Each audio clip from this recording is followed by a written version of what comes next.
Olá, está no ar o Tema é Direito. Hoje eu convidei o professor Jaci René Garcia, professor de Filosofia do Direito aqui no curso de Direito da Unifra, e também advogado militante, principalmente na área de Direito Público, né? E eu quero conversar com o professor Jaci sobre como é que se está pensando o direito hoje, né? E nada melhor do que, para conversarmos sobre esse assunto, trazer alguém que lida diariamente, cotidianamente com a filosofia. Professor Jaci, seja bem-vindo mais uma vez ao Tema é Direito. Obrigado pelo convite, pela oportunidade de estar aqui, né?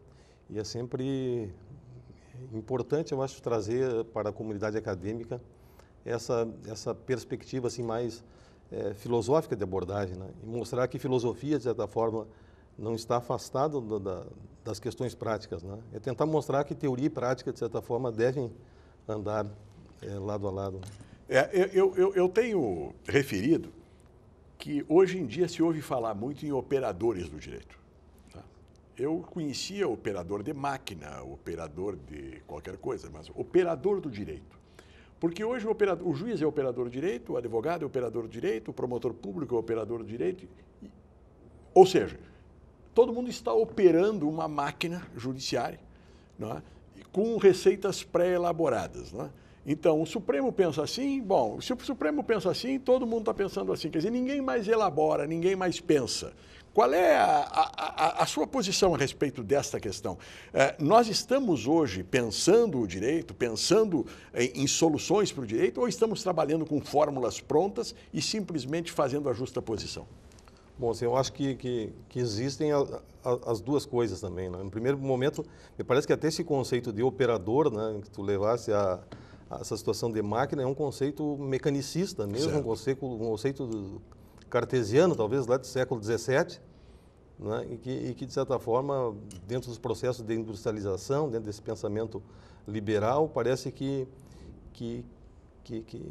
se espraiou, de certa forma, dentro da sociedade e também engoliu esse conceito, o próprio profissional do direito, né? Em determinados momentos isso é uma verdade, realmente o direito tem se mostrado muitas vezes, né, inclusive com alterações processuais, que são alterações que visam buscar segurança jurídica e reduzir as possibilidades dentro do próprio direito. E isso parece que o operador do direito aí, dentro disso, se coloca e se constitui.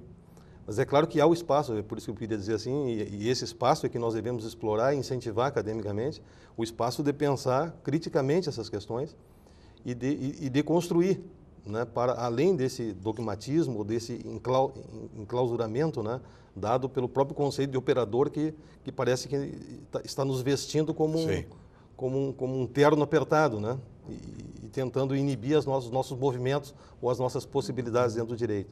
Mas eu acho assim que existem muitos pensadores dentro do direito. Eu vejo assim com bons olhos. Eu acho que existe uma fatia assim de mercado, de profissionais nessa área e juristas nas diversas instâncias também de desenvolvimento da advocacia ou mesmo os juízes, Ministério Público, buscando academicamente estudar mais e tentando fazer alguma coisa diferente.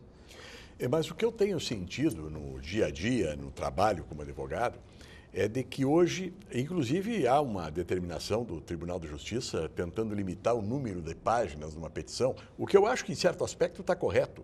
Mas a grande verdade é que hoje não cabe mais espaço para a discussão de grandes teses, né?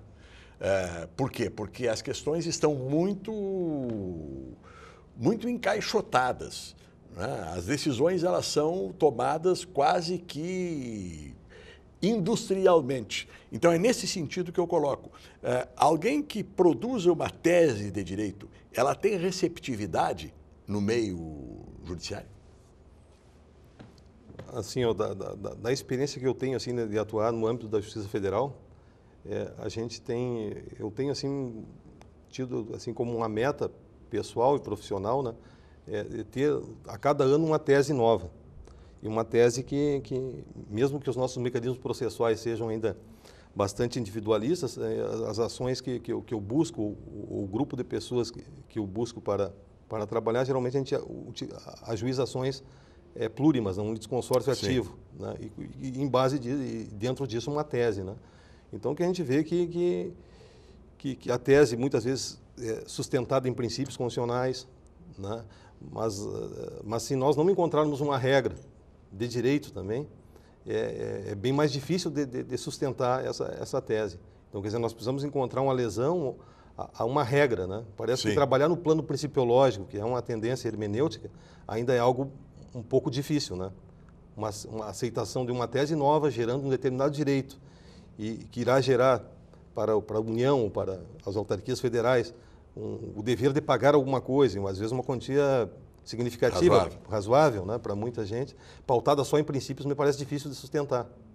Então, porque e isso é uma coisa que adveio com a Constituição de 88, né? Se nós constitucionalizarmos o direito, nós vamos ter cada vez mais princípios. Mas também tem a questão de como olhar esse princípio, né? Porque esse princípio ele tem um olhar ideológico sobre ele. Eu posso olhar um princípio e ter uma interpretação desse princípio completamente contrária do que o outro tem. Ou não é possível isso? Por exemplo, na área penal, né? Eu digo assim, tem o princípio da ampla defesa. Aí o outro diz assim, mas ele teve 5 minutos para se defender, ele teve ampla defesa. Quer dizer eu posso flexibilizar esse princípio. Como é que você vê isso? Aí tem uma questão lógica também, né, Blades, que se diz o seguinte, ó, quanto mais extenso um conceito, menor a compreensão desse conceito. Correto. Né? Então, isso que eu digo até para os alunos, quando eles estão lendo e a matéria está no plano, às vezes, inicial, né, dos diversos professores que trazem a questão principiológica, no início, realmente, eles têm um pouco mais de dificuldade. Por quê? Justamente porque o princípio ele tem uma amplitude maior. E o preenchimento, a carga semântica, na questão do significado desse princípio, é claro que ele pode oscilar mais do que uma regra. Sim. A relação de uma regra com um fato para matar alguém. Exatamente. A gente imagina aquela hipótese de incidência da regra. Exatamente. Agora eu trago o princípio da dignidade da pessoa humana. Bom, o que é isso? Como é que eu vou preencher em termos, onde se aplica, quais as áreas do direito, todas as áreas do direito? E o que é dignidade para um e o que é dignidade para outro? Então aí já começa, e aí traz também, que é uma questão que eu tenho investigado ultimamente, mas isso aí rende também um outro debate, essa questão da dignidade da pessoa humana como centro, né, de todo o ordenamento, né, e como nós construímos o seu campo de significado. Né, qual é a amplitude desse campo de significado e qual a relação dela com a norma ética. Porque me parece que dignidade realmente é o grande padrão identificatório do humano. Sim. Né? Hoje se fala até em dignidade dos animais, mas não vamos entrar nessa seara. Mas me parece que, pelo menos, vamos resolver primeiro essa dignidade, a questão humana. Parece que é o grande padrão, o grande conceito que identifica o humano. E a partir daí decorrem os demais direitos. E a partir daí decorrem os demais direitos, inclusive os direitos que nós chamamos fundamentais, direito à vida, à água e tal. Parece que é o grande centro. E a própria Constituição coloca isso. Sim, como fundamento do Estado, lá no início, né? A dignidade da pessoa humana. Então, quer dizer, é o povo reunido em assembleia, constitui o Estado, e o Estado coloca como seu fundamento a dignidade que é o próprio ser humano. Sim. Né? Então, agora, quando eu coloco essa dimensão da dignidade no plano normativo, no plano jurídico, eu trago junto com ela uma carga ética. Sim. Parece que aqui eu tenho uma unidade entre ética e direito. E isso assim, ó, quando eu falo essa lei de improbidade, tem relação com esse fundamento do Estado? Com dignidade da pessoa humana? Se eu penso essa dignidade como um ser ético, sim, me parece que eu consigo relacionar com diversas normas do ordenamento e dialogar com diversas normas nas diversas áreas, né? Correto. Então, me parece que é algo assim bastante central. Eu acho que a gente precisa pensar assim, e esse exercício que a gente faz academicamente, eu acho que o curso de Direito da Unifra tem caminhado muito nesse sentido, né? Tentar fazer com que desacomodar o aluno, tirar ele daquele lugar comum. Para ele não ser um simples técnico judiciário. Para não ser aquele operador, né? Vamos deixar o operador para as máquinas. Para as máquinas, né? Nós que lidamos com uma ciência social e humana, né? Nós precisamos de um grau de reflexão acima, me parece, né? Nesse contexto, os cursos de direito hoje, eu diria assim, mais antigamente, o curso de direito ele era extremamente humanista. As matérias a serem estudadas eram basicamente direito penal, civil, processo penal e processo civil. o trabalho era uma matéria secundária e o restante praticamente não existia. Talvez tinha uma matéria de medicina legal e o resto eram matérias mais humanizadas. Hoje, pela necessidade e pela amplitude do direito, o curso ficou cheio, né? Então, você acha que nós ainda temos dentro dos cursos de direito um espaço para esse estudo mais filosófico, mais intelectual e menos legal? Sim, eu assim, pode até, o que eu vou falar, minha fala pode se apresentar até como paradoxal, em certa medida. Sim. Né? Mas só vejo assim como eu penso a questão. Me parece que cada vez que o direito se especializa mais, ou mais áreas são criadas com as suas identidades, e cada vez mais esse processo de construção de lei, ele, como a gente sabe, agora é um processo civil, um novo Código de Processo Civil, quer dizer, há uma alteração muito grande nesse processo legislativo. Me parece que cada vez mais crescem em importância as matérias de fundamentação, sim, as propedêuticas. Sem dúvida. Porque nós não vamos conseguir acompanhar isso, né? Essa evolução. Porque e o nosso aluno ele vai estar sempre, eu digo para eles assim, olha, às vezes eu não estou querendo desmerecer nenhuma matéria técnica, mas às vezes, ou como experiência própria, todos os códigos que eu comprei, ou comentadores de artigos de leis, todos esses livros viraram lixo. Sim. Por quê? Porque isso vai se desatualizando. Porque a propedêutica, ela te dá condição de tu conhecer a matéria a qualquer momento. Né? E eu sempre digo, por exemplo, eu quando me formei, a Constituição era outra, o Código Penal era outro, o Código Civil era outro, o Código de Processo Civil era outro, enfim... A legislação toda era outra. Quer dizer, como é que eu me adapto ao que está acontecendo? Porque tu tem que ter uma base. Porque se tu só aprende a lei, tu não tem como. Tu vai ter que reaprender simplesmente decorando. Sim, porque a gente precisa constantemente desaprender a lei para reaprendê-la de uma nova forma. Exatamente. E o que vai nos dar essa condição, essa autonomia, essa capacidade emancipatória? É justamente, me parece, assim, a gente pensar essas questões mais de fundamentação, pensar o Estado, pensar as teorias do direito, os grandes modelos de pensamento que vão, de certa forma, se espalhar no pensamento jurídico nacional, das diversas... Aquele juiz positivista que a gente critica, ora, por trás daquilo, há um modelo teórico que justifica, quer dizer, ele está sendo coerente com um determinado modelo teórico. A gente pode entender que aquele modelo teórico parece que não se presta mais a esse tipo de análise numa sociedade complexa. Bom, isso é outra coisa. Mas ele está sendo fiel àquilo ali. Mas ele dentro daquele modelo, ele está sendo coerente com aquele modelo. A gente pode dizer assim, olha, formar dentro desse modelo os novos juristas, os juristas do século XXI, parece que não serve mais para um curso de direito. Bom, então a gente tem que rever determinadas questões, aí rever planejamento das disciplinas, rever algumas coisas nesse sentido. Nós vamos a um intervalo rápido e voltamos com o tema direito, conversando com o professor Jaci René Garcia.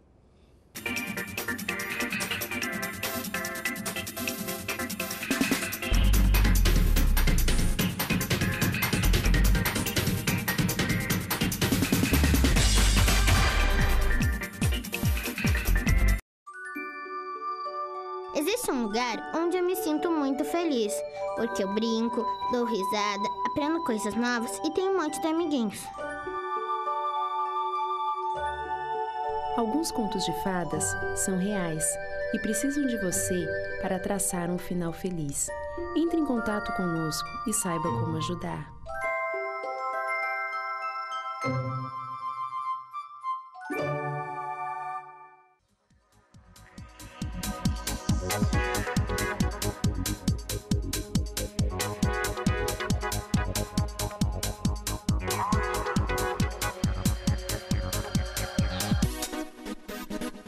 Sonho.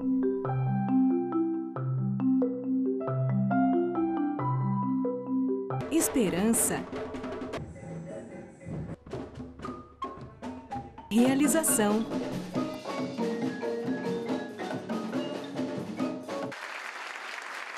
Cuíca, promovendo inclusão social através da música, transformando sonhos em realidade.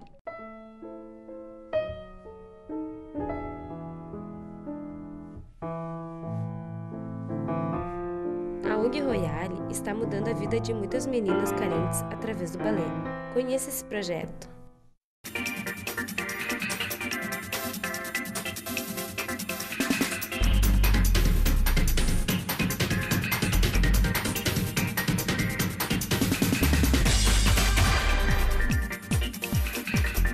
Voltamos com o tema é direito, conversando com o professor Jaci René Garcia.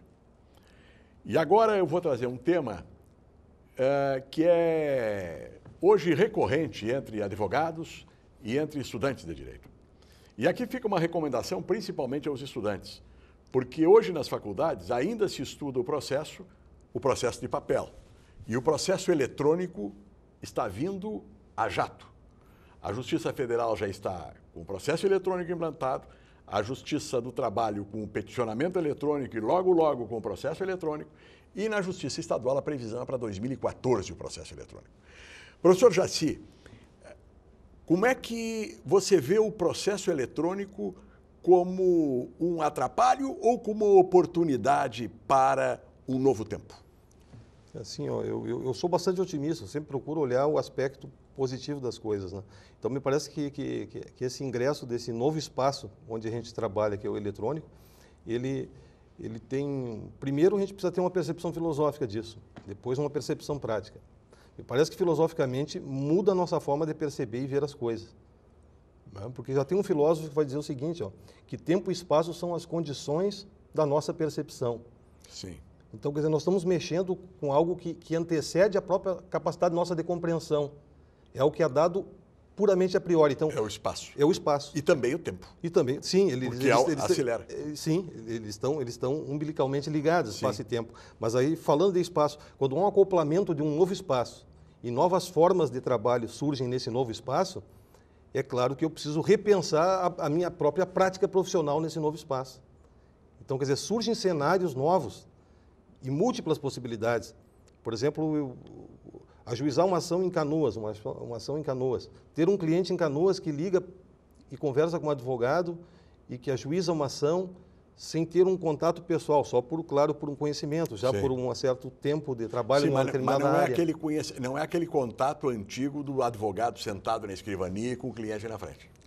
E pode ser até por teleconferência hoje, pelo Skype ou coisa assim. Né? Sim. A própria Justiça Federal já oferece, nós não precisamos mais do deslocamento daqui a Porto Alegre. Correto. Eu já fiz sustentação oral na Justiça Federal. A Mariana, minha filha, formada aqui na Univ, há 2 semanas atrás fez uma sustentação oral no Tribunal da 4ª Região por teleconferência. Aqui na Justiça Federal de Santa Maria, Sim. já tem uma sala.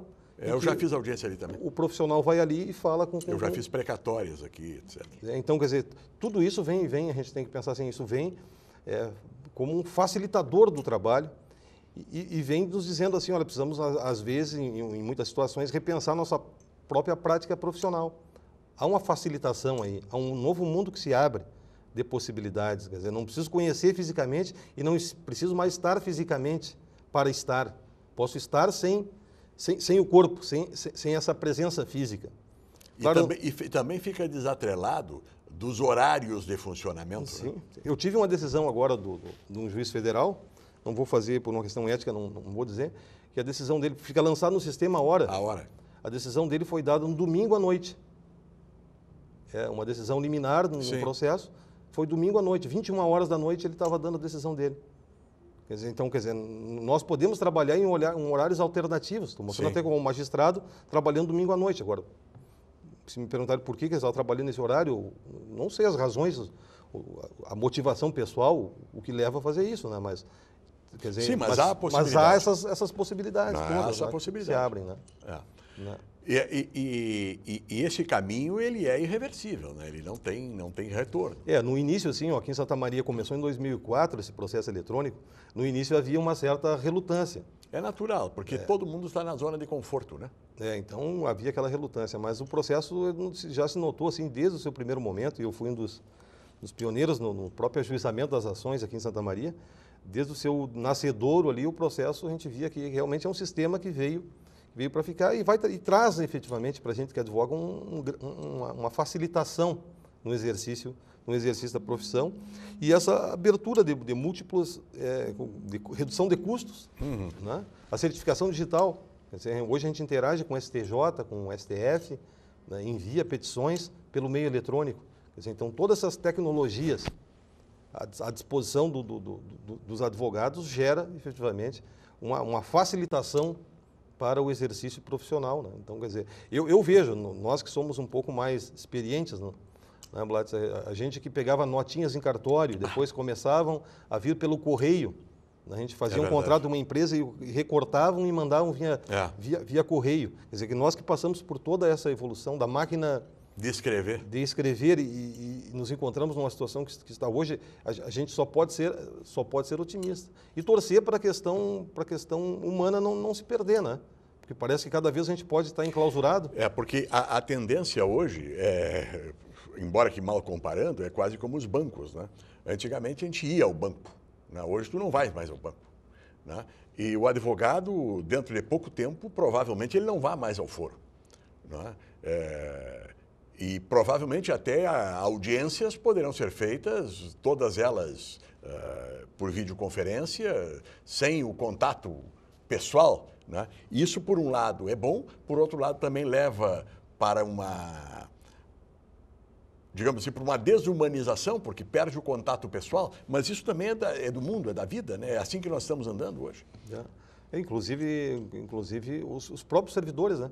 Hoje a gente pensa em quantos prédios são usados, alguns prédios só para juntarem papel, processos, né? Quantos prédios aí. E os servidores mesmo, quer dizer, eles têm um código, tem uma referência ali que aparece na movimentação processual. Exato. Quer dizer, o servidor pode trabalhar em casa.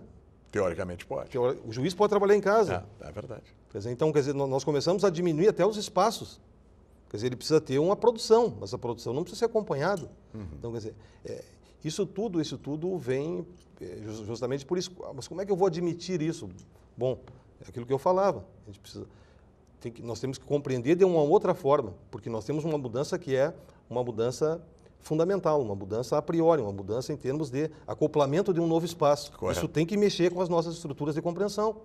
Nós precisamos estar dispostos a reaprender e a compreender diferente essas novas realidades. Então, isso é claro que tem que ser ponderado, isso, né?